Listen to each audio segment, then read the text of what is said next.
Hello guys, welcome to views PCS. और आज हम लोग देखेंगे रेलवे एनटीपीसी का प्रीवियस ईयर क्वेश्चंस, जिसमें आज का टॉपिक है भूगोल में सौर मंडल यानी कि सोलर सिस्टम। तो चलिए पहले प्रश्न से शुरुआत करते हैं। राजस्थान राज्य को उसकी खोई हुई हरियाली को किस नहर की वजह से पुनः प्राप्त हुई है? मूनक नहर, इंदिरा गांधी नहर, सरहिंद नहर या आगरा नहर?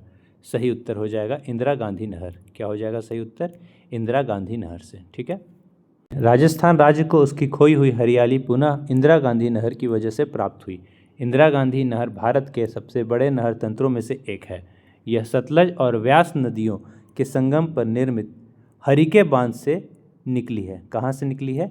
हरिके बांध से। ठीक है, तो ये भी पूछ सकता है इंदिरा गांधी नहर किस बांध से निकली है? हरिके बांध से निकली है। और किस नदी के संगम पर है? सतलज और व्यास नदी के संगम पर है, हरिके बांध से निकली है। यह पंजाब और राजस्थान को पानी की आपूर्ति करता है, मुख्य रूप से राजस्थान को, लेकिन साथ साथ पंजाब को भी पानी की पूर्ति करता है यह नहर। अगला सवाल देखते हैं। उस निश्चित मार्ग को क्या कहा जाता है जिस पर कोई ग्रह सूर्य के चारों ओर घूमता है? वलय, कक्षा, पथ या फिर अक्ष? सही उत्तर हो जाएगा कक्षा कहा जाता है। इसके बारे में देख लेते हैं। सूर्य तथा उसके चारों ओर भ्रमण करने वाले ग्रहों, उपग्रहों, धूमकेतु, उल्काएं, क्षुद्र ग्रह तथा अन्य आकाशीय पिंडों के समूह को सौर मंडल कहते हैं। ग्रह सूर्य के चारों ओर जिस मार्ग पर घूमते हैं उसे कक्षा कहते हैं। सूर्य और इसके चारों ओर चक्कर लगाने वाले खगोलीय पिंडों को क्या कहा जाता है? मिल्की वे, सौर मंडल, आकाशगंगा या फिर तारामंडल? इसका सही उत्तर हो जाएगा सौर मंडल।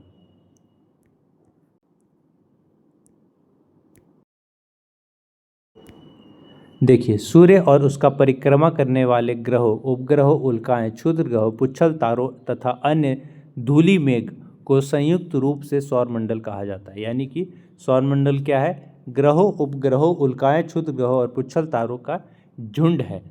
24 अगस्त 2006 को प्राग सम्मेलन के समापन के दिन यह निर्णय लिया गया कि प्लूटो अब सौरमंडल का ग्रह नहीं है। ठीक है, इसको बौना ग्रह माना गया। सौरमंडल में अब केवल 8 ही ग्रह है। और क्यों माना गया था? क्योंकि जो नियम से चलना चाहिए ना, जैसे ये सन है तो इसके चारों ओर घूमना चाहिए, तो वो भटक जा रहा था बीच बीच में, इसीलिए उसको बौना ग्रह भी कहा जाता है, छोटा होने के कारण, और भटक गया इसलिए उसको सौरमंडल की गिनती में नहीं आता है। और ये प्राग सम्मेलन जो है, ये प्राग देश है, वहाँ का सम्मेलन है, वहाँ पर हुआ था। ठीक है, अगला सवाल देखते हैं। निम्नलिखित में से कौन सी वस्तु सूर्य के चारों ओर परिक्रमा करती है? ग्रह, सैटेलाइट, तारा या फिर आकाशगंगा, गैलेक्सी? इसका सही उत्तर हो जाएगा ग्रह जो है सूर्य के चारों ओर परिक्रमा करती है। क्या? ग्रह। देखिए, ग्रह सूर्य के चारों ओर परिक्रमा करते हैं। कौन? ग्रह।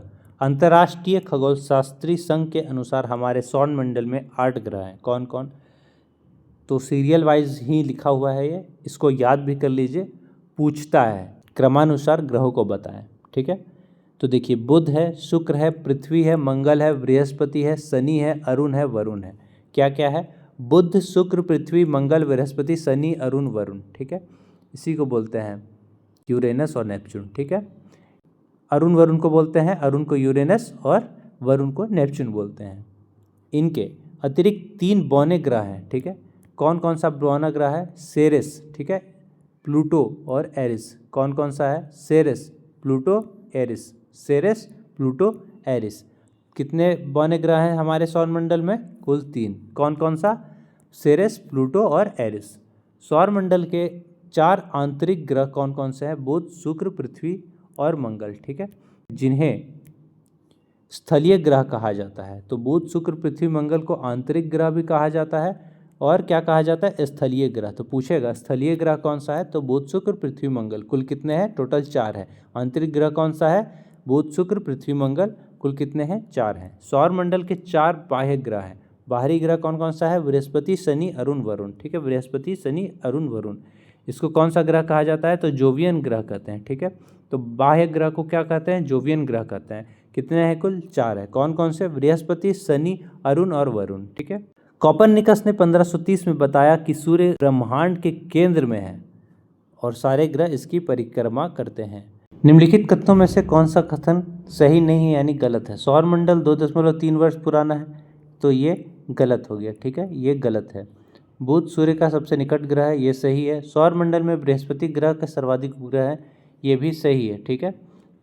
और शुक्र ग्रह का कोई प्राकृतिक उपग्रह नहीं है, ये गलत है, ठीक है। तो इसमें से दो गलत है। गलत कौन कौन सा है? एक ए है, एक डी है। क्या हो जाएगा? ए और डी दोनों आंसर जो है वो गलत है। सौरमंडल से संबंधित कुछ प्रमुख तथ्य हैं। सौरमंडल लगभग 4.6 अरब वर्ष पुराना है। सौरमंडल में बुध ग्रह सूर्य के सबसे निकट का ग्रह है। निम्नलिखित में से कौन हमारे सौरमंडल का हिस्सा नहीं है? यहाँ हो जाएगा यूरोपा, ठीक है। तो यूरोपा है, सूर्य भी है, चंद्रमा भी है, जबकि ध्रुव तारा नहीं है, ठीक है। इसके बारे में देख लेते हैं। देखिए, हमारे सौरमंडल का प्रधान तारा सूर्य है। हमारे सौरमंडल में 8 ग्रह हैं, अनेक उपग्रह हैं। चंद्रमा और यूरोपा जो है वो उपग्रह है, जबकि जो ध्रुव तारा है वो तारा है, ठीक है, और हमारे सौरमंडल का भाग नहीं है।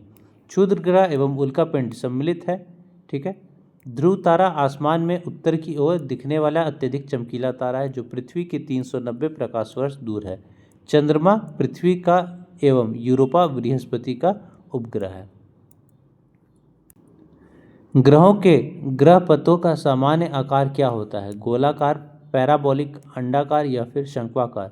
सही उत्तर हो जाएगा अंडाकार, ठीक है। तो ग्रहपथों का सामान्य आकार कैसा होता है? अंडाकार होता है। ग्रहों के ग्रहपथों का सामान्य आकार अंडाकार यानी एलिप्टिकल होता है। पृथ्वी अपने अक्ष पर घूमने के साथ साथ सूर्य के चारों ओर अंडाकार मार्ग पर घूमती है, जिसे परिक्रमण या वार्षिक गति कहते हैं। पृथ्वी की परिक्रमा गति के निम्न प्रभाव बिंदु देखे जा सकते हैं। सूर्य की किरणों को सीधा और तिरछा चमकाना, कर्क और मकर रेखाओं का निर्धारण, ध्रुवों पर 6-6 माह के दिन और रात, जलवायु कटिबंधों का निर्धारण, दिन व रात का छोटा बड़ा होना। सौरमंडल का हीलियोसेंट्रिक मॉडल सर्वप्रथम किसके द्वारा प्रस्तुत किया गया? जोहानेस केपलर द्वारा, गैलीलियो गैलीली द्वारा, विलियम हर्शल द्वारा या निकोलस कॉपरनिकस द्वारा? सही उत्तर हो जाएगा निकोलस कॉपरनिकस द्वारा, ठीक है। सौरमंडल का सूर्य केंद्रीय सिद्धांत सर्वप्रथम निकोलस कॉपरनिकस द्वारा प्रस्तुत किया गया था। निकोलस कॉपरनिकस को आधुनिक खगोल विज्ञान का संस्थापक माना जाता है। उन्होंने ही सबसे पहले कहा था कि सूर्य ब्रह्मांड के केंद्र में है और पृथ्वी सहित सभी ग्रह सूर्य का चक्कर लगाते हैं। हमारा सौरमंडल किस गैलेक्सी का एक हिस्सा है? बोडस का, एंड्रोमेडा का, आकाशगंगा का या टैंगुलम का? सही उत्तर हो जाएगा आकाशगंगा का। आकाशगंगा, मिल्की वे, क्षीर मार्ग या मंदाकिनी हमारी गैलेक्सी को कहते हैं, ठीक है। तो आकाशगंगा का क्या क्या नाम है? आकाशगंगा नाम है, मिल्की वे नाम है, क्षीर मार्ग नाम है, मंदाकिनी नाम है, ठीक है। तो ये हमारी गैलेक्सी को कहते हैं, जिसमें पृथ्वी और हमारा सौरमंडल स्थित है। आकाशगंगा आकृति में एक सर्पिल यानी स्पाइरल गैलेक्सी है, जिसका एक बड़ा केंद्र है और उससे निकलती हुई वक्र भुजाएं हैं। एंड्रोमेडा हमारी आकाशगंगा के सबसे निकट की आकाशगंगा है, जो हमारी आकाशगंगा से 2.2 मिलियन प्रकाश वर्ष दूर है, ठीक है। इसी के साथ सोलर सिस्टम जो है वो आज का ख़त्म होता है, जो कि एनटीपीसी रेलवे एग्ज़ाम में जो भी प्रश्न पूछे गए थे वो मैंने करवा दिए हैं। लाइक शेयर सब्सक्राइब जरूर कर दीजिएगा। जय हिंद, जय भारत।